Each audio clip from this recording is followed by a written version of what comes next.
Good morning, dear students. This is Dr.Kiran Deshwal, Assistant Professor English. In this video lecture, we will continue our novel Azadi, composed by Chaman Nahal. Yesterday, we started the first chapter of the first part entitled as The Lull. And in the first part, we see the daily routine of Lala Kansiram. Prabha Rani is the devoted wife. She takes care of the diet and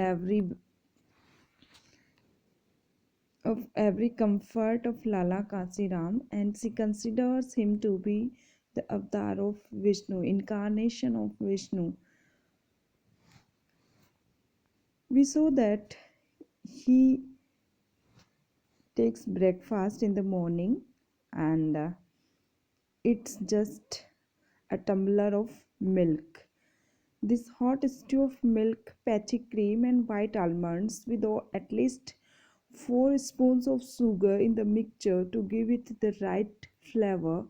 Prabharani carried to Lala Kasiram sitting on the bed. So he spends his all day on sitting on his bed, reading newspaper and doing his work. So Prabharani presents or serves the breakfast to him while he is sitting on the bed.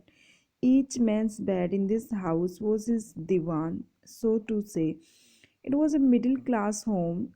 Most of the India lives majorly there are middle classes, and Lala Kansiram's house is also a middle class home. It was a middle class home and they did not have a separate living room. It happens in such houses. There were tables and a few chairs, but they were only used when a guest arrived. The family sat down and relaxed on beds, except for Lala Kasiram, who used an antique sprawling easy chair in the evenings. He is the head of the family and he is the earning member, so all the facilities is given to him. Lala Kasiram had his bed in the chorus room. It so happened it was a square chorus. If the all the four corners are equal, the room is known as chorus in Hindi and square in English. And Prabharani lives in the next room and Arun in the very last room at the back of the house. At night, the arrangement was somewhat altered depending on the number of guests in the house. If there are uh, so many guests, then the family have to adjust in one single room, otherwise the two rooms are given to guests. But no one dared intrude into the chorus room because it's the personal room of Lala Kasiram, at least not during the day. It was the citadel of the head of the family. ये एक किला है उस घर के मुखिया का, and the data processing forms of the government would have him called. He sat there alone and undisturbed, और किसी की हिम्मत नहीं होती उसे डिस्टर्ब करने की. Lala Kasiram took the long brass tumbler of milk from Prabha Rani and wrapping himself in a chaddar, leaned back against the round. Here you can see that Chaman Nahal has used a perfect vocab to describe the scenario of the house of that particular time, like chorus room and chaddar and tumbler and all these things are associated with that particular era. So the selection of vocab is very beautiful and very apt.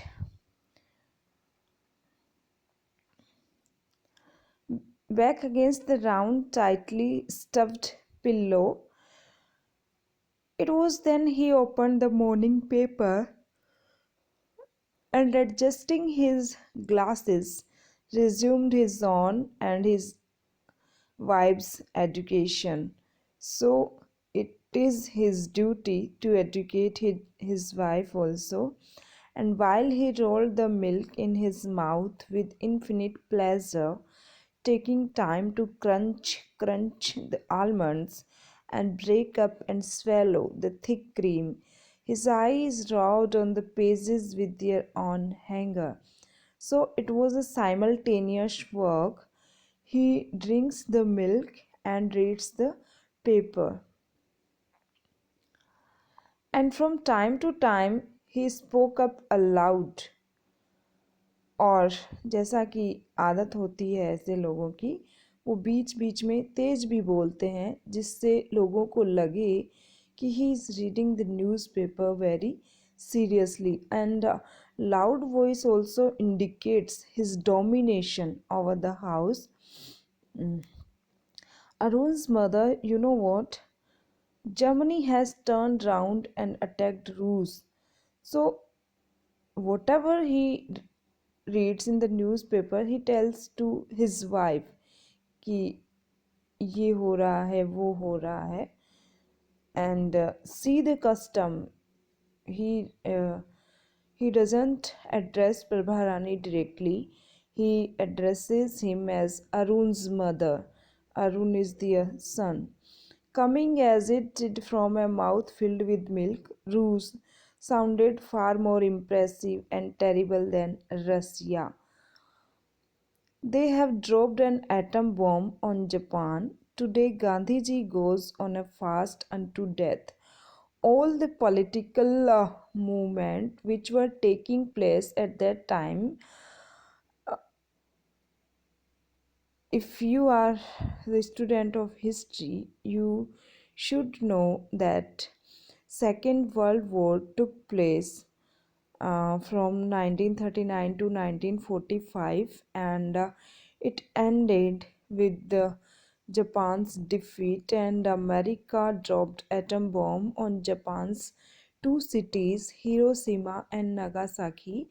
So all these events were highlighted in newspapers. It was the duty of Lala Kansiram to keep updated his wife, and Lala Kansiram informs her that America have dropped an atom bomb on Japan, and Gandhiji was also fighting for the freedom of our nation, so Gandhiji started fast unto death. So all these political events were given into newspapers. We have a new viceroy now, Lord Mountbatten. We know that Lord Mountbatten appointed the new viceroy of India, and it was he who announced the partition of India. He is related to His Majesty the King. He was very close to the King George V of England, who ruled England at that time. Very often he stopped in the middle of his exclamations and looking up from the page peered at his wife from above the rim of his glasses. Patiently he asked, "You know what a fast unto that means, do you? Don't you?" And in between, he also questions his wife that, "Do you know what is the thing which I am telling to you?" And it happens in Hindu households. The wife is illiterate, she is uneducated, and all these events are beyond her understanding. So in between, Lala Kasiram asks her such things, and when she says that I don't know what it is, and it is Lala Kasiram's duty to clarify or to describe or to explain what fast unto death means. Prabharani nodded her head in slow appreciation, but Lala Kasiram went on in a liberal mood. It means a fast until a person dies. मृत्यु होने तक उपवास. Uh, He took on a tearful note. Gandhiji might now die, and this thing make make him emotional that if Gandhi is doing fast unto death, so it might happen Gandhiji might now die. And he was a true devotee of Gandhiji, so this thing makes him emotional. He might pass away. Prabharani uttered a desperate, Hi Ram. At that time, all these people are the followers of Mahatma Gandhi, and they all these are devoted towards Gandhi. That's why any unpleasant news about Gandhi made them upset, and satisfied he had created the right dramatic tension, he passed on to other subjects. So, this was their daily routine of morning. Whenever he read the newspaper, he used to tell his wife all the events which are taking place. Or he asked, You know what an atom bomb is? So, all these his questions, whatever he tells him, he question her in between and from that material, like Gandhiji is doing fast unto death. Do you know what fast unto death is? And they have dropped atom bomb on Japan. Do you know what atom bomb is? So such was his questions to his wife, and when his wife doubtfully shook her head and said no, she did not. Lala Kasiram had the time of his life. Pontifically, he lurched forward and took hold of the opportunity with both hands, as it were, of revealing the mysteries of the universe to this peasant woman. So, his wife is from a farming family. She is illiterate and she don't know all these things. So, Lala Kasiram grabbed this opportunity very beautifully. He takes his right to educate his wife, and he opens all these mysteries of the world by telling her what atom bomb is, what fast unto death is, whom he had married when she was only 13 and who could not tell an alif from a bai. So she is illiterate, who till this day thought they lived on a flat earth and not a round one. uh, it's a very humorous description. uh, the wife is illiterate. She don't know whether the earth is round or flat. She thinks that we are living on a flat earth, and it's Lala Kasiram who discloses the mystery that the earth on which we are living is flat, not round. He had since taught her many things, including how to sign her name, though she still could not read and write. It's very funny. That's why a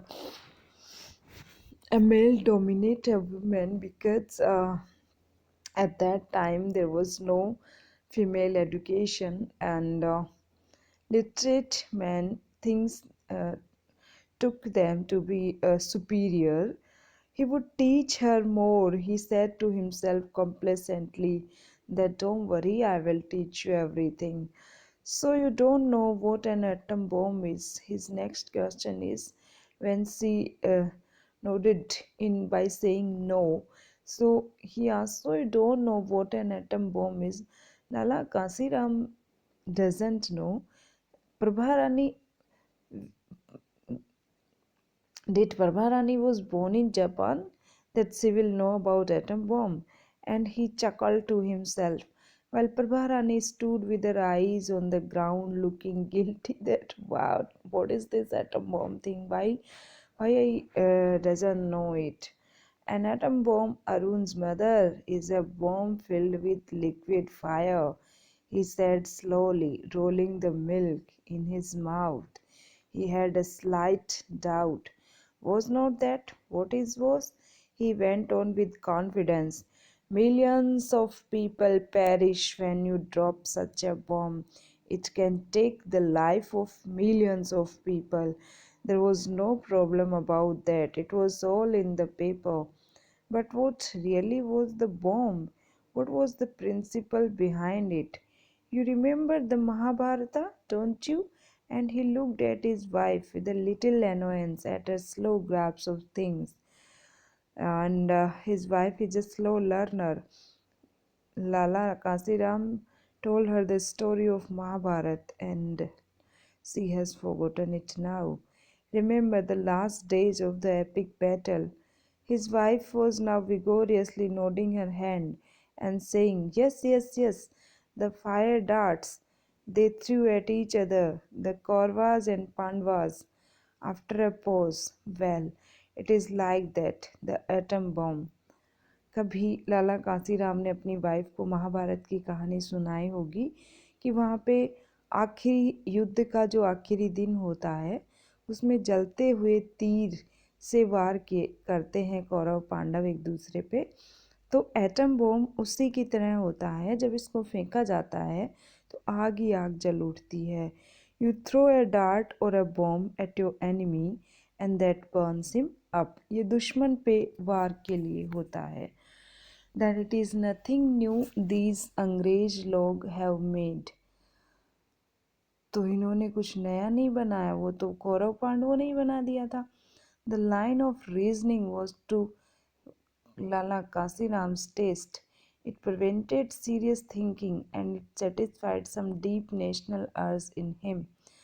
तो इस प्रकार से लाला कांसीराम की देशभक्ति जागृत हो जाती थी कि हम जो हैं अंग्रेजों से कहीं आगे हैं। हमने तो महाभारत के काल में ही एटम बॉम्ब जैसी चीज़ों का आविष्कार कर दिया था। New? He said with obvious relief. What are you talking about? No other nation in the world can ever touch the glory of the Vedic civilization. And he appreciates Vedic civilization because he is an Arya Samaji. Can never invent anything we haven't already found out. And these English particularly, they are a race of monkeys, and he calls the English persons monkeys who till a few hundred years back used to live in jungles. Why, you ought to read Satyarth Prakash. The entire Europe was a piece of swamp, while great kingdoms flourished in the land of Bharat. So he is glorifying the nation India by saying that we are the leaders of values and we are the inventors of other things. Did many people die in Japan?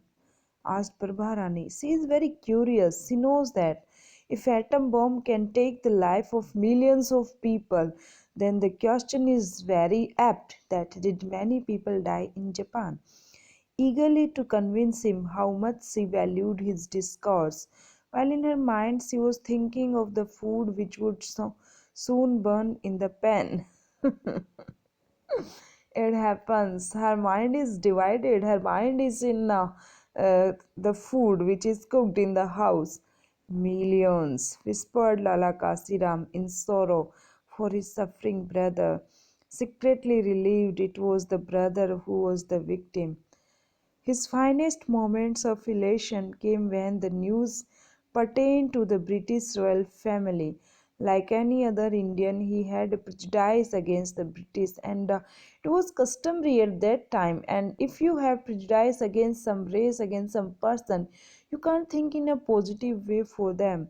So the whole country was the whole country had feelings of hatred at that time, because it was an era when people were fighting for the freedom. So like any other Indian, he had a prejudice against the British. He spoke of them as the Angrez, the English. He hated them for what they had done to his country and wanted Azadi. That's why the title of his novel is given Azadi. He also wanted freedom. Like other Indians, throughout the Second World War, he had prayed they be defeated by the Germans. सब लोग यही कामना करते थे कि अंग्रेज हम पे शासन कर रहे हैं, हमें परेशान कर रहे हैं, तो इस द्वितीय विश्व युद्ध में अंग्रेज जो हैं वो पराजित हो जाएं जर्मनी से। The news of German victories at front after front had pleased him beyond measure. और दुश्मन के हाथों अंग्रेजों की हार से उसे खुशी मिलती थी। And when eventually they were held and contained by the British, Lala Ram did not give up. With the coming of flying bombs in 1944, with hundreds of V2s falling on London every day, and the chance of a British defeat again becoming pronounced, he loudly proclaimed he had not all along that one day the Germans would defeat this bundar race, the monkey race. उसको एक गहरा विश्वास था कि एक दिन Germany वाले इन अंग्रेजों को, इन बंदरों की रेस को, बंदर प्रजाति को ख़त्म कर देंगे। But deeper down, he also admired the British. In any case, he enjoyed the safety of the British Raj and hugged it longingly. All said and done, the British had brought some changes, some stability in India, and this was a fact which was liked by the commercial class. And students, go through all this, and we will be continuing our next video. Thanks for watching.